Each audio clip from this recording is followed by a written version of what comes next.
If you didn't already, this will really make you question whether members of this government have a clue what they are doing. I genuinely could not make this up if I tried.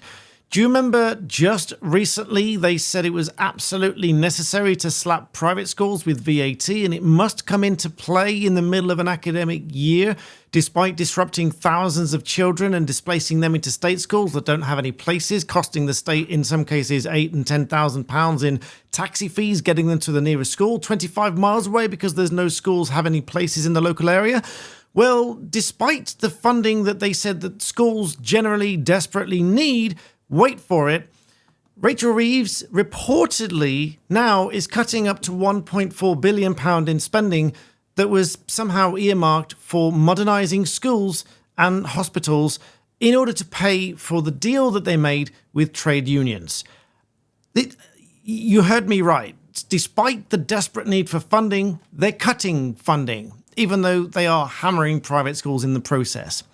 And there's more as well, which I'll come back to in this video. Lots of different stories and some great news for free speech and some great news personally for me. I'll talk about that in a little bit later. But first of all, if you like this rather blunt, sometimes slightly sarcastic and witty British sense of humour attitude to these videos and updates, please do subscribe to the channel. It's Friday. I'm in a Friday mood. I welcome you to the channel. If you're new to me, I'm Daniel Smith, the Barrister of England and Wales. Please do subscribe. I am independent. And I'm going to stay independent because that's how I bring you such an independent, brutally honest view on these things. This absolutely takes the biscuit. Now, I absolutely don't understand what the logic is here. You've got one aspect of government seemingly working against another. iPaper, apparently, this is iPaper from inews.co.uk, report that they've seen documents that say that this capital that was earmarked for this development to improve medical and education facilities is now being used to help pay for the deals that were unfunded. And if that's not all, there's also a report from schoolcuts.org.uk that look into these kind of things as well. And because of the unfunded teacher pay award of 2.8% for 2025-2026, and they say after 14 years of damaging cuts, they expected these governments to begin removing those cuts. But instead, there's no way around this. There's going to be more cuts for these schools, and there's going to be more cuts than we've seen before. And so looking back to iPaper, they say they don't know precisely what the money was earmarked for.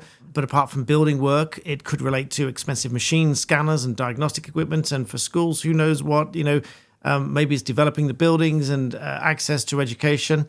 But this disclosure now apparently comes right because they have to show that they are somehow balancing the books and growing the economy by somehow taxing it into oblivion. Don't ask me how they expect an economy to grow whilst taxing it to the hilt, because all that's really going to do is put employers off investing money and growing their business by taking on more staff and buying more materials when everything gets more expensive. That really doesn't make a lot of sense to me. And with the amount of schools that have been closing because of the heavy burden, now, yes, some of those schools were suffering beforehand, but this has obviously pushed many of them over the edge. And speaking of contradictions, Luke Sibieta of the Institute for Fiscal Studies said shifting money from capital budgets to day-to-day spend can often be attractive in the short run, but can make it harder to deliver long-term plans to rebuild.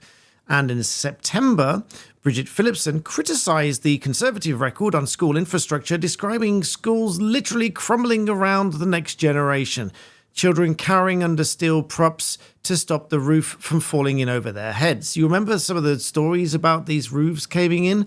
Well, despite her criticism of schools not having the correct infrastructure and funding for infrastructure to rebuild them, maintain them, etc., apparently, there's now going to be £1.4 billion withdrawn from that spending for both education and medical facilities, despite the heavy need for this investment and despite the fact that they've slammed this VAT on private schools, which are now closing as a result. And some of these are hundreds of years old, and they are the absolute pride of Britain, and they are going out of business, doubtless because of this final push. Now, some people obviously argue that they were closing anyway, and indeed Bridget Phillipson argues they were closing anyway, on some schools closing anyway, but That's not the point. If these schools that are absolutely struggling to attract the numbers and stay afloat because of the rising costs of materials and rebuild and refurbishment and inflation and everything else, and the numbers are just not there because the cost of living on everybody is making those decisions difficult to put children through private school, and therefore those schools are struggling in the first place, surely the attitude should be to support those schools and try to help find funding for them to stop them from closing if they're the pride of Britain, rather than taxing them into oblivion and making sure that they have no choice but to close.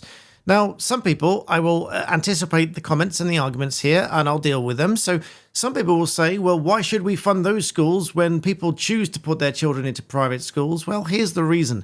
One, we should generally be proud of the education facilities we have in the UK. Secondly, education is something we should support generally and we shouldn't be taxing. And thirdly, the people that go to those schools, rather the parents that send their children to those schools, are already paying for the state school place in the state school that they don't take up, which is at least £8,000.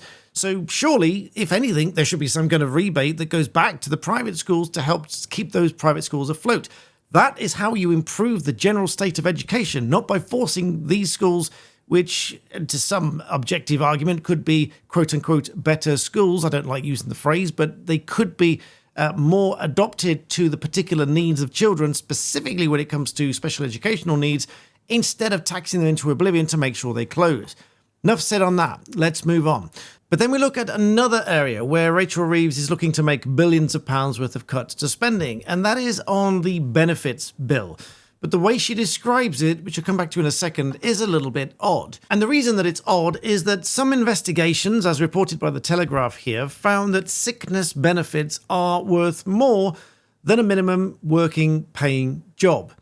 It says claimants could earn £3,000 more per year than minimum wage workers. So if someone is in that position, and dare I say it, they've tried to do that deliberately, and many people may do that fraudulently, which obviously the government should go after for some sort of fraud, but that's not my place to judge. They say sickness benefits are worth £3,000 a year more than working a minimum wage job.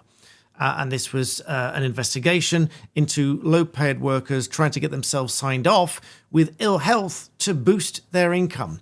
An analysis by the Centre for Social Justice found that people on the top-level sickness benefits now earn an average of £23,900 a year, whilst those on minimum wage take home just £20,650. But Rachel Reeves' comment on that, while she says she's looking at making huge cuts to the benefits bill, is a little bit strange. The way she phrases it is as follows. She said there needs to be welfare reform because the system is letting down taxpayers because it's costing too much. So that bit is a bit straightforward. But then she says, as quoted by Sky News, it's letting down our economy because there's too many people trapped on out-of-work benefits. And it's letting down the people who are recipients of benefits because they are trapped on benefits rather than actively supported back into work. But if, and I say this respectfully, because if someone is doing that deliberately and willfully and trying to get themselves signed off, as the investigations show, and I'm sure most of you watching know or suspect somebody of doing that, I've certainly known a few people doing that, then they are not trapped on out-of-work benefits. They are very much doing that deliberately, and they are gaming the system. And I mean that with great respect, but there are people that will game the system. And if they are able to do that and get those benefit payments, then they are going to do that. I've heard people quoted to say, I only get £900 a month towards rent. Well, that's £900 a month for nothing for rent, whereas most people work very hard to get that. And that was on top of other universal credit payments and other kind of benefit payments that they get. And so many people are receiving thousands of pounds in benefits payments that they've carefully woven together through applications and so on. So I suggest that many of them don't feel trapped at all. They are doing it deliberately. And again, as a taxpayer, you may have some views about that. But moving on, you remember that I told you that Apple had removed its advanced data protection function from its devices in response to an alleged notice from the government that it give them some sort of back door. Well, I was right. They are suing the government. So reportedly, this started around about the same time they withdrew that function. and they will be taking the government to court over this. And I, for one, hope that they succeed, because I think this, quite frankly, is an intrusion to privacy and something that just should not happen in the UK. The Home Office, of course, declined to comment and said privacy is only impacted on an exceptional basis in relation to the most serious crimes and only when necessary. I certainly hope that that would be the case generally, because they should only intrude on someone's privacy when it's absolutely necessary and justified in that way. But forcing a company to give a backdoor to otherwise encrypted storage and messaging and everything else just doesn't seem right to me. Now, to that end, this is not a sponsored video, but to that end, I've had a lot of people email me directly and ask me for the discount codes that I have for the various companies that I work with, one of whom is NordVPN and the other one is Incogni. I will link them both in the description below. There's fantastic discounts there. You get several months free. You get a discount off the Incogni plan, which very briefly, Nord is a security program. Incogni requires companies to remove your data from their servers. Check the links out below. You'll get your discounts. But as I stress, not a sponsored video. I think this is an appalling attack upon privacy in the UK and a move towards mass surveillance and very much Big Brother state. I don't agree with this at all, and I think it's absolutely wrong that they should do this. In other news, conversely, a victory for free speech with the Free Speech Union. They represented the man who was held to be burning the Quran in Bradford. Now, I stress and I make clear I do not support the burning of a religious book. I think that's wrong personally, but that's my personal view. But as an advocate, I have to get this across sometimes. As an advocate, it doesn't matter whether we believe something, whether we agree with something. We are there to represent people, defend their rights according to law. Now, we do not have blasphemy laws in the UK. They were abolished in 2008. This should never have been taken forward by the police. He should never, in my view, he should never have been arrested. He should never have been facing a public order offence in the first place. And so, as I say, as an advocate, it doesn't matter whether I agree with the action or not. I would have to represent what is right according to law. And sometimes we don't agree with the law. And sometimes we have to fight against that law. But if we're representing somebody, then we represent them according to law. So hopefully you get your head around that. So whilst it's a victory for free speech, that doesn't automatically mean I'm supporting the action. I don't. I have many friends who I am sure would be personally offended by that, and of course I don't support that, but at the same time it's not a crime and he shouldn't have been facing charges for it. So I have to give you both sides of this equation here, but either way it's a victory for free speech and the Free Speech Union. If you're not a member already, I suggest you join. Not a sponsored video. I'm a gold member of Free Speech Union, so I for one am pleased that my contribution to Free Speech Union goes towards representing people and defending free speech. If you value your free speech, particularly in modern day and age, head over and join Free Speech Union. Tell them I said hi. It's not sponsored, but I'm sure they'll be pleased you came along. So really some explosive news there, really quite dramatic. But I also have some very positive news myself. You might remember I talked about Sony some time ago, and I criticized one of their microphones, and I also criticized the customer service at the time. I now take that back, because since that video, and I've been meaning to do this for some time now, since that video, Sony did get in touch with me because not because of the video, but because I sent a request to them to talk to me about it. And they did. They contacted me.